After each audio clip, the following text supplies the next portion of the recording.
Hello friends, welcome cricket. তো বন্ধুরা, এই ভিডিওতে আমরা কিন্তু মেনলি আইপিএল 2026 ম্যাচ নাম্বার চতুর্থ অর্থাৎ 4 নম্বর ম্যাচ নিয়ে কথা বলতে চলেছি, যেখানে মুখোমুখি হবে গতবারের রানার্স আপ দল পাঞ্জাব এবং গুজরাট টাইটেন্স। তো তার প্রাক মুহূর্তে অর্থাৎ তার আগে আমরা দ্বিতীয় ম্যাচ অর্থাৎ আইপিএল 2026-এ প্রথমবারের জন্য মাঠে নামা কলকাতা নাইট রাইডার্স এবং মুম্বাই ইন্ডিয়ান্স ম্যাচ, যেটি কিন্তু 13 বছর পর প্রথম ম্যাচ জিতে, অর্থাৎ মুম্বাই ইন্ডিয়ান্স প্রথম ম্যাচ 13 বছর পর প্রথম ম্যাচ জিতে নিল।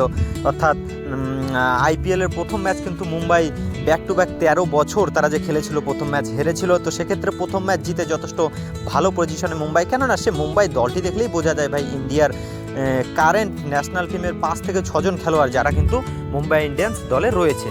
এছাড়া যদি তাদের বিদেশি খেলোয়াড়দের দিকে নজর রাখি, শেরফান রাদারফোর্ড থেকে শুরু করে রায়ান রিকালটন দুর্দান্ত প্লেয়ার। এছাড়া বোলিং ডিপার্টমেন্টে টেন্ট বোল্ট, তাকেও বা কতটা কম বলা হয়, মানে আল্লাহ গাজেনফার খেলেছিল কিন্তু স্যান্টানার আসলে সেই স্যান্টানারও চতুর্থ বিদেশি খেলোয়াড় হিসেবে হয়তো মুম্বাইয়ের মাঠে নামবে।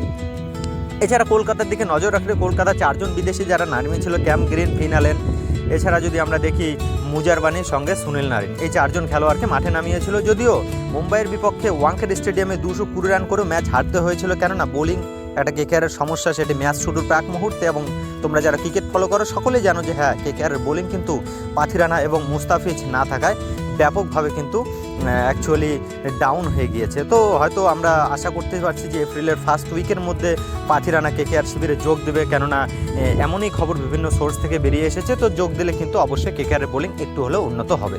তো যাই হোক, এবার আমরা আইপিএলের চতুর্থতম ম্যাচ অর্থাৎ আইপিএলের 31শে মার্চ মঙ্গলবার সেই পাঞ্জাব তাদের ঘরের মাঠে মুল্লানপুর ক্রিকেট স্টেডিয়াম, কিন্তু মোহালি নয়, মোহালিতে আগে ঘরের মাঠ ছিল, এবারে মুল্লানপুর ক্রিকেট স্টেডিয়ামকেও তারা ঘরের মাঠ হিসেবে বেছে নিয়েছে। তো সেই স্টেডিয়ামে কিন্তু পাঞ্জাব নামছে গুজরাটের বিপক্ষে। আইপিএলের চতুর্থ ম্যাচ অর্থাৎ আইপিএল 2026-এর চতুর্থতম ম্যাচে মুখোমুখি হচ্ছে কিন্তু পাঞ্জাব কিংস এবং গুজরাট টাইটেন্স।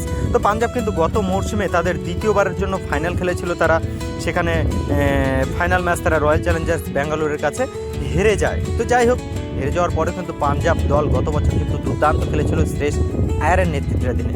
তো পাঞ্জাবের এই দলটি কিন্তু ঠিক তেমন কোনো পরিবর্তন মিনি অকশনে করেনি। আমরা যদি দেখি সেখানে তারা মিনি অকশনে কুপার কন্ডলির মতো একজন খেলোয়াড়কে দলে অন্তর্ভুক্ত করে নিয়েছে, যার ফলে কিন্তু সেই কুপার কন্ডলি হয়তো ত্রুপের তাস হয়ে উঠতে পারে পাঞ্জাবের। এছাড়া যদি আমরা সেই পাঞ্জাবের কথা বলি, কেননা এবারও কিন্তু আইপিএলে পাঞ্জাবকে নেতৃত্ব দিচ্ছে শ্রেষ আয়ার। এছাড়া তাদের বোলিং ডিপার্টমেন্টটা কিন্তু যথেষ্ট শক্তিশালী, সেদিকে যদি নজর রাখো, কেননা আর্শদীপ সিংয়ের মতো বোলার রয়েছে, মার্কো জনসন, ইউজুবেন্দ্র চাহেল। এছাড়া তোমরা যদি দেখো তোমার মার্কাস স্টোইনিসরাও কিন্তু, নিহাল বাদরা, মার্কাস স্টোইনিস, এরা কিন্তু সবাই কুপার কন্ডলি রয়েছে, যাকে না বললেও নয়, সেও কিন্তু দুরন্ত স্পিন দিয়ে দলকে মানে কি বলবো হেল্প করতে পারে। অপরদিকে যদি আমরা দেখি, আরেকটা কথা বললাম না, যুবেন্দ্র চাহেল রয়েছে, দুরন্ত স্পিন বোলার, আইপিএলে ইতিমধ্যে কিন্তু সফল বোলার।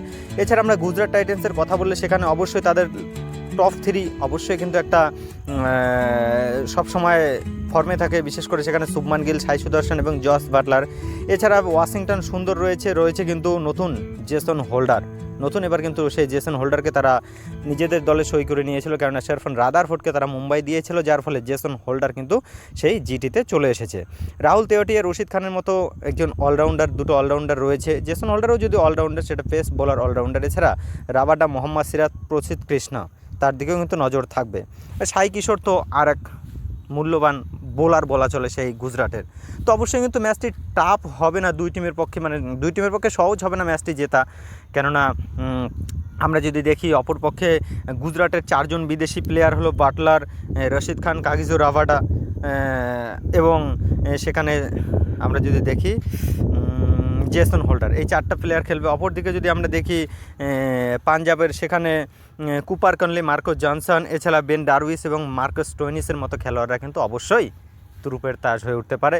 তো দেখা যাক, ম্যাচ কিন্তু যথেষ্ট ভালো হবে। পাঞ্জাবের লক্ষ্য কিন্তু থাকবে, এখনও পর্যন্ত ট্রফির কিন্তু স্বাদ গ্রহণ করতে পারেনি পাঞ্জাব, সেদিকে অবশ্যই নজর থাকবে। টিমে কিন্তু যথেষ্ট ব্যালেন্স রয়েছে এবং এটাই কিন্তু একদম শেষ মুহূর্তে আমরা যদি ইউজুবেন্দ্র চাহেলের কামব্যাক ইয়ার, এই বছর যদি ইউজুবেন্দ্র চাহেল কিছু করতে না পারে, সামনে ওডিআই ওয়ার্ল্ড কাপ রয়েছে, তাহলে কিন্তু ইউজুবেন্দ্র চাহেলকে অবসরের রাস্তার দিকে এগোতে হবে, কেননা টিম ইন্ডিয়া কামব্যাক করা খুব কঠিন। তোমাদের কি মনে হয় অবশ্যই কমেন্ট করে জানিয়ে দিও। এই ভিডিওটা এ পর্যন্ত, বাই বাই।